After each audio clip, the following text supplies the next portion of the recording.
Hey guys, what's up here? Just replaced the turn signal relay right here. This is a 1995 Jeep Cherokee submodel Country with the EP27 LED flasher relay. You can kind of see it in there. You can actually see it right there. $18.99 from AutoZone or whatever. And let me show you.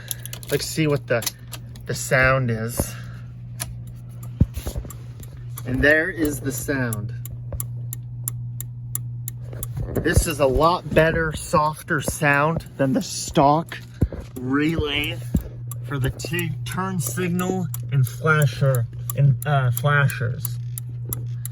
Oh, get this thing out of the way. It sounds so much better.